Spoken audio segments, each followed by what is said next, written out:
group Zoom call where we discussed that how we want to run this panel, and we thought that there are 4 challenges and likewise opportunities. So the challenges which we see in oncology, that one is, where are we in terms of making a screening and prevention and early detection? That is one spectrum. Second is diagnostics and imaging and staging. So we talk of diagnostics here in this room largely in terms of imaging, but Yash and myself were sharing, imaging is just a small part of diagnostics. It's the pathology, molecular, genetics, and now endoscopies and all this together. So can we create something on that? And then the third part is the treatment execution, how that treatment happens. And there's a lot of evolving models in terms of daycare centers, as we partnered with GE and created the first daycare center in Delhi. So likewise, these daycare centers could be including diagnostic centers, including centers for radiation, and all this can be clubbed together as daycare centers and specialty centers. That is the third thing. And fourth is obviously the continuum of care and also palliative care in the holistic perspective. So these are the challenges and the opportunities which we think are in terms of public-private partnership. What can it bring on the table? Because government alone cannot provide all this. And as mentioned earlier by the moderator, that India is a huge country. Access is a very big problem. I think the previous panel repeatedly emphasized how they traveled to nook and corner of this country and still could not really serve so well, or rather kept trying and reaching new boundaries and new areas. Then outside PPP, do we have an opportunity in hub and spoke model? Because we know that all this is concentrated in metros and big cities. So how do we serve the people just beyond the metros? In fact, if I think of Delhi, NCR and beyond, 50 kilometers beyond that, the whole system collapses. So do we have something on the table from that perspective? Third, we think is a very big opportunity in terms of digital connect. How can really we connect all these things together? And National Digital Health Mission, the data collection and all that, how it can transform. And I think as we go along, we'll discuss more on these aspects. So, and the fourth, I think, is the PPP, hub and spoke, data collection, and also training and rather getting the specialists in the right corner, because treating the person in the right place, you can't have specialists in every place. So how do we connect that? He and G has played a very significant role in what Krsnaa is today. So, as Krsnaa, we are the largest PPP player in the country, having our footprint in 16 states, 2 union territories with more than 100 plus CT scans, 50 plus MRIs, and of course on the pathology front. But all of this journey started with G. I think, in all our office meetings, there's never a day when the mention of Jeff Immelt or Terry or, the entire G leadership days then. I think that's how Krsnaa started its journey, and, we've been able to spread across the country. I think now that we are, deeply into this rural India, I think most of the remote places from Kanyakumari to Kargil, and Maharashtra to Meghalaya, Manipur, Assam. One thing we've always seen on the ground is that almost 70% of the population still doesn't get access to quality, diagnostics, and now, of course, cancer, which is coming up. So, if you see even statistically, I think they've pointed out that almost 70% of the cost of cancer or the treatment cost is paid out of pocket, and which creates a huge financial burden on these people. And almost for some of the states which are less developed, 10% of the rural households, those who spend on cancer care, they are basically, this cost pushes them to poverty. And this is where we've seen there's a huge opportunity from a cancer perspective, like what happened in PPP in the diagnostic space. Cancer, if there are PPPs, this could also help reduce the cost of the cancer treatment. Coming to Linacs, I think that's what G and Siemens and everyone are there in the market. There again, I think we've seen the Linacs are capital intensive, which in a way causes the price of the test to go high. But if there is viability gap funding by the government and some of these policy initiatives, like there's Vajpayee Arogyashree, which was in Karnataka, so some of these initiatives could also help reduce the price of the cancer treatment. So I think overall, directionally, with all these leaders here, I think from a cancer perspective, PPP could be a way where it could be a So what do you expect in PPP? What is the opportunity and what is the real challenge? So, you're running the model here. Yeah, I think doing business with the government has its own share of challenges, getting money on time, and that's the reason why, because these PPPs require a lot of capital, so some kind of government funding, viability gap funding would be something we would be looking forward to. And of course, the entire enablers in terms of systems, processes, getting your payments on time, support at the ground, because these centers, you need a lot of approvals. So those kind of ecosystem will also be good enablers to take this ahead. And do you see these diagnostic centers beyond just imaging centers? Of course, I think, like you mentioned, daycare centers. So even what we're hearing, in the discussions with the government, they are looking at models like daycare centers where it becomes a holistic offering rather than just, a diagnostic equipment or a. So I think that's how the way would be ahead. So we brought in a lot more private nuclear medicine and private cancer players over the decade. But eventually, when we looked at it, by 2011, when we reflected back, India, that is the time I think 100 smart cities, a lot of things. Yeah. So that time also even top 10 cities didn't have the full-fledged cancer care access. So that's when we went to spend a lot of time, I think that is when I met you also. Yeah. And we found that there was a huge gap in the understanding what is cancer infrastructure. So customer wanted to get into cancer, but they feel that Varian or Electa is they know what is cancer, and they end up buying only radiation system and get stuck. So that is when we spend more time in how do we build a long-lasting partnership with the customer, guiding the customer what should be the cancer care and how it has to be done hub and spoke, the distributed cancer care model, more closer to the patient.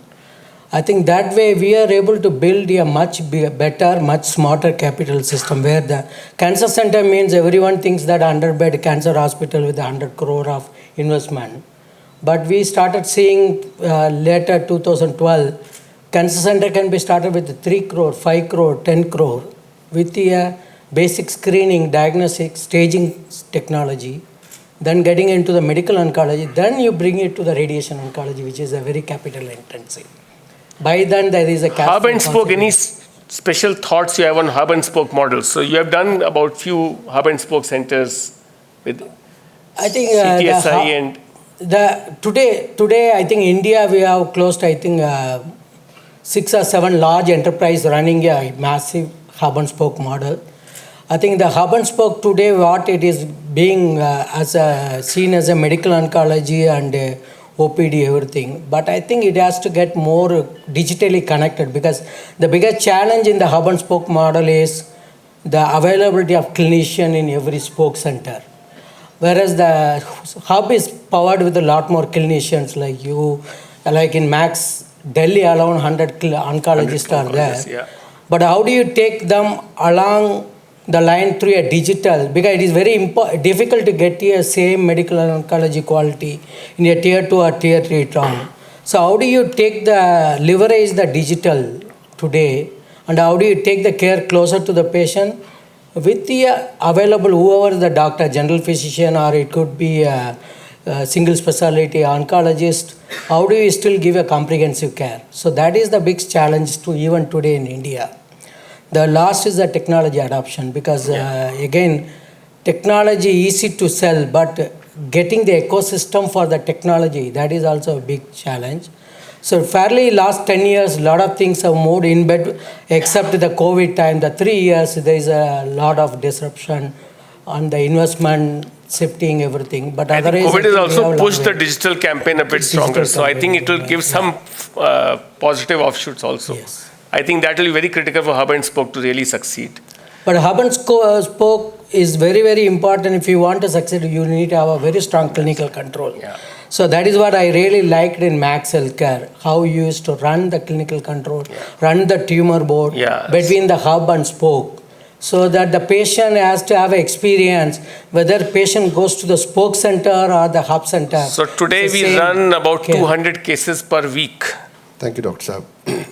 First of all, a big thank you to Mr. Prasanna, who extended me this invite to be here on this dais before this August audience. You know, cancer in our country today is something which everyone sitting here would be knowing someone close, having gone through the pain of cancer.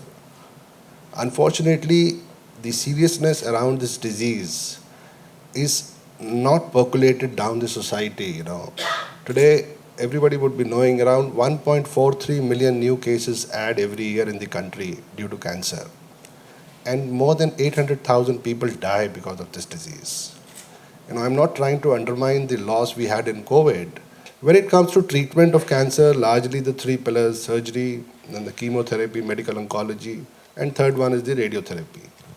Globally, we see around 50% of the patients get radiotherapy treatment as part of the treatment, whereas in India the figures are abysmally low to around just about 18 to 20%.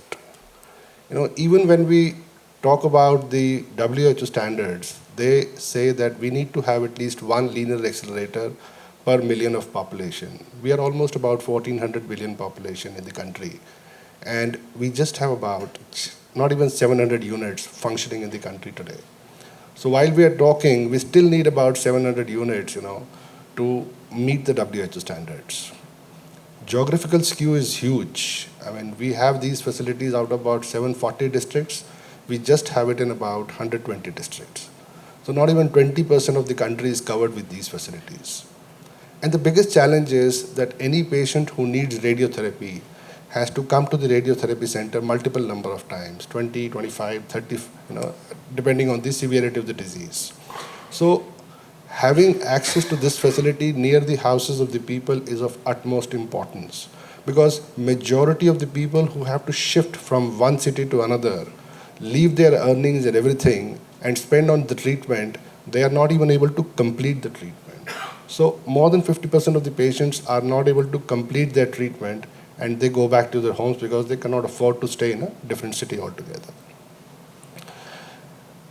Today, when I told that these 700 units which are there in about all across the country, 85% of them are in the private sector. So government, the situation is even bad, I would say. And we all know that healthcare facilities to the last mile in this country can only be extended by the government support, I would say. If not 100% by government, but definitely government has to play an important role in that. We have been trying to work on creating an infrastructure for cancer care with a focus on radiotherapy specifically. And we have been trying to work simultaneously both at the central government level as well as the state government level.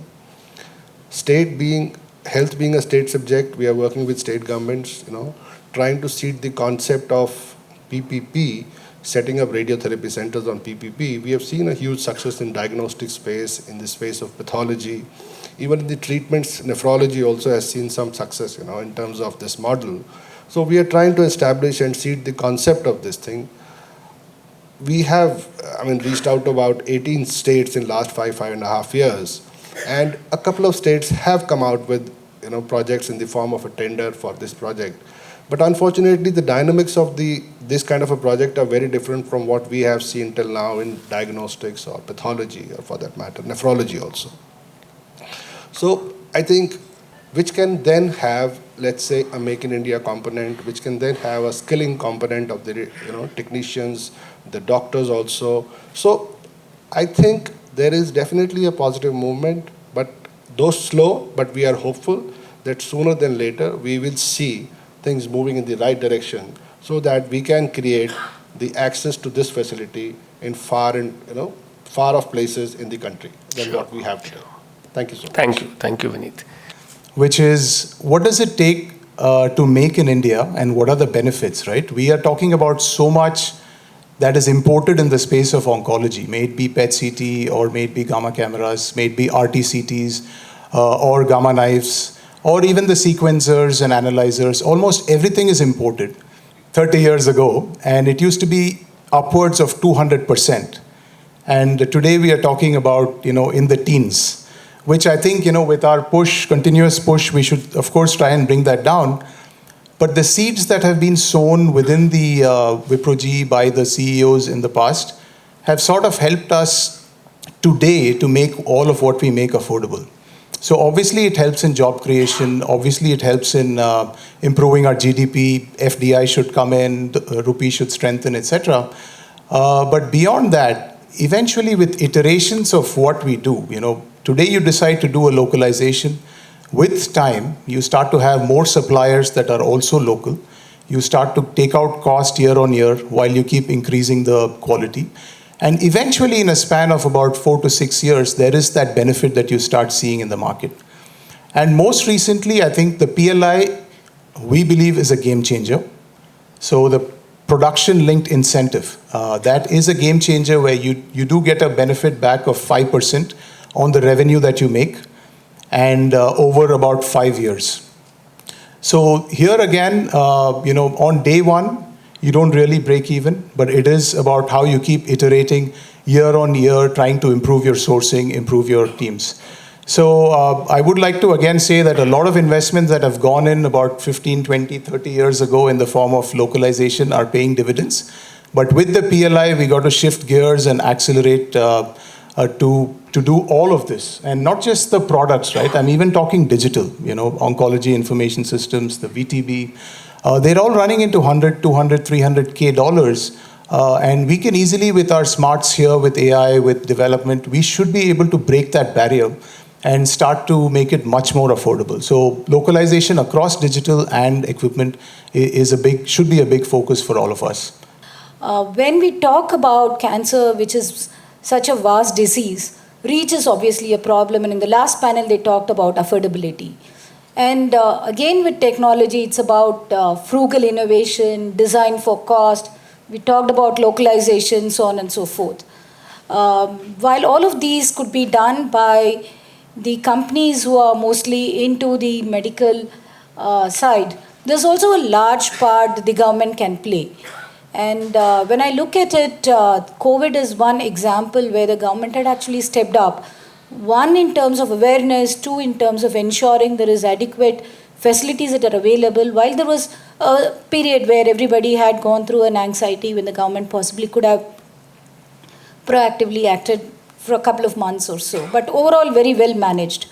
And when I draw parallel from the industry where I'm currently in, this year the government is spending close to 250,000 crores of rupees on subsidy for agricultural inputs. And that's not a small sum. An agri-industry, why would this digital technology revolution not happen in healthcare? If there is a way that the government can link and see that this sort of a concession, we may call it subsidy, we may call it whatever it is, an insurance, be given to the patients. I'm not advocating being given to the hospitals, because I know as an industry, when I have to collect subsidy from the government, there is a process, right? But if it can be given to the patients, you can definitely make cancer care affordable. And I think there's a lot of advocacy that probably needs to be done with the government. I'm sure here there's much happening. Since I'm slightly away from the industry, I thought it might be helpful to sort of leave this thought with the experts who can possibly take this forward, if you all think it makes sense. The challenge is the treatment facilities itself. That is what we need to address today when it comes to cancer specifically. So it is time to connect all these pillars. Absolutely. The Absolutely. PPP, the Make in India, digital campaign, and hub and spoke model. All these four things coming together can actually solve a lot of our challenges.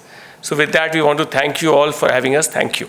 For me, it's difficult to put this together. On the one hand, you said we have to put it all together, what they discussed. If my home message is, okay, government is still slow, so PPP is needed to do this, but I'm very happy the expression Ayushmaan Bharat for, because I think some social innovations are still missing, because the innovations will come and there is huge pressure in the pipeline, but we have to find a way how to make this valid, that we get rid of the 70% out of pocket.